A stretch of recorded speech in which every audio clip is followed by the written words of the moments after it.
قیامت کے دن اللہ فرمائے گا ابن آدم سے کہ میں بھوکا تھا، مجھے کھانا نہیں کھلایا، تو بندہ کہے گا مالک تو خود رازق، تو خود پالنے والا، تو خود عطا کرنے والا، بھلا آپ کو کھانا کیسے کھلاتے؟ فرمایا میرا فلاں بندہ بھوکا تھا، اگر تو اس تک پہنچتا، اس کو کھانا کھلاتا، تو فرمایا میری رحمتیں وہاں اتر رہی تھی۔ اور آج کھانا ہم اسے ہی کھلاتے ہیں جس سے ہمیں توقع ہو کہ دوبارہ پھر یہ مجھے کھانا کھلائے گا، اور آج جو کھانا کھلائے اور رجے نہیں کھلایا جاتا ہے، بھوکے نو کون کھلاتا ہے؟ اور اگر کوئی بھوکے کو کھانا کھلائے تو اس میں دکھلاوا بھی بڑا ہوتا ہے۔ تو ہمارا کہنا ہے کہ کھانا ایسے زاویے میں کھلاؤ کہ اس کی عزت نفس کا خیال بھی تو رکھا جائے نا، اس کو ذلیل کر کے تو نہ کھانا کھلایا جائے۔ تو فرمایا میں بھوکا تھا، کھانا نہیں کھلایا، کہا مالک تجھے کھانا، تو خود رب العالمین، تو خود عطا کرنے والا، کہا فلاں میرا بندہ بھوکا تھا، اگر تو اسے کھانا کھلاتا تو میری رحمتوں کو وہاں پاتا۔ اللہ فرمائے گا میں بیمار تھا، تو میری عیادت کے لیے نہیں آیا، تو وہ مالک سے عرض کرے گا مالک تو بیمار؟ فرمایا فلاں میرا بندہ بیمار تھا، اگر تو اس تک پہنچتا تو میری رحمتوں کو وہاں پاتا۔ پھر اللہ فرمائے گا کہ میں پیاسا تھا، مجھے پانی کیوں نہیں پلایا؟ تو وہ کہے گا مالک تو پیاسا کس طرح؟ تو اللہ فرمائے گا فلاں میرا بندہ پیاسا تھا، اگر تو اس کو پانی پلاتا تو میری رحمتوں کو وہاں پاتا۔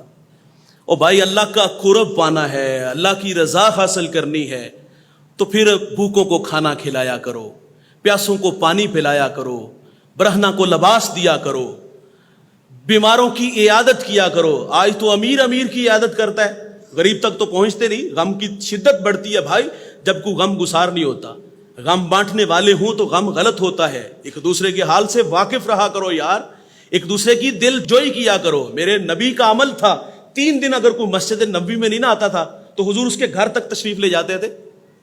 ہمارا تو کوئی مر بھی جائے عزیز دوست ہے تو ہمیں سال خبر نہیں ہوتی۔ اللہ کے حبیب صلی اللہ علیہ وسلم ایک دن فرماتے ہیں کہ آج کس نے کھانا کھلایا؟ صحابہ کا جرمٹ تھا، تو حضور نے حکم دیا تو سیدنا صدیق اکبر اٹھ کے کھڑے ہو گئے، ورنہ ان کا مزاج تھا کہ وہ کھانا جب لوگوں کو کھلاتے تھے تو ایسے زاویے میں کھلاتے تھے کسی کو پتہ بھی نہیں لگتا تھا، یہ ان کا مزاج تھا۔ وہ تو بڑھیا کے گھر میں جا کے مشکیزیں بھرتے تھے، وہ تو بڑھیا کے گھر میں جا کے جھاڑو دیتے تھے، وہاں صفائی ستھرائی کرتے تھے، پاؤں میں جوتے بھی نہیں پہنتے تھے، یہ ان کا مزاج تھا۔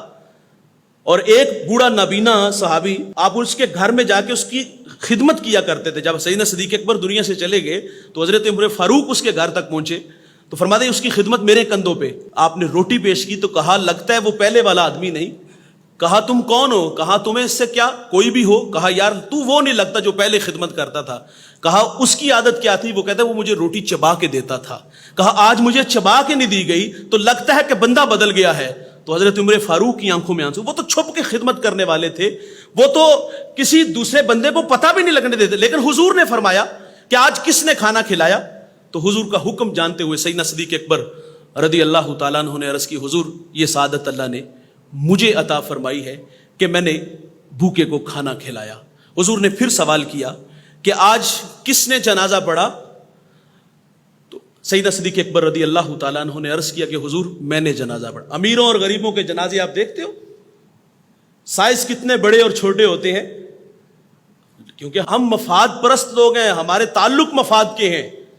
وہ رضا والی کہانی شاید کہ کچھ ختم ہو گئی تو سیدنا صدیق اکبر نے عرض کیا حضور میں نے جنازہ پڑھا۔ تو حضور فرماتے آج کس نے بیمار کی عیادت کی؟ عرض کی حضور میں نے عیادت کی۔ حضور نے فرمایا آج کس نے روزہ رکھا؟ تو اس پر بھی سیدنا صدیق اکبر رضی اللہ تعالیٰ عنہ نے عرض کیا کہ حضور میں نے روزہ رکھا۔ میرے نبی فرماتے جس شخص میں یہ 4 خوبیاں ہوں، وہ دکھیوں کے کام آئے، وہ کسی کے زخموں پہ مرہم پٹی رکھے، وہ اللہ کے لیے صبح سے شام تک بھوک اور پیاس کاٹے، فرمایا جس میں یہ 4 خوبیاں ہیں وہ جنتی ہے۔ جنتی لوگوں کی عادتیں اپنائیں بھائی، کھانا کھلانے والا مزاج رکھو۔ صحابی رسول نے حضور سے عرض کیا حضور دل کی سختی کا علاج ارشاد فرمائے، دل سخت ہو جائیں تو اس دل کو نرم کیسے کرے؟ تو میرے نبی فرماتے مسکینوں کو کھانا کھلایا کرو اور یتیموں کے سروں پہ ہاتھ رکھا کرو۔ فرمایا جو یتیموں کے سروں پہ ہاتھ رکھتے ہیں اور مسکینوں کو کھانا کھلاتے ہیں، فرمایا اللہ ان کا دل نرم فرما دیتا ہے۔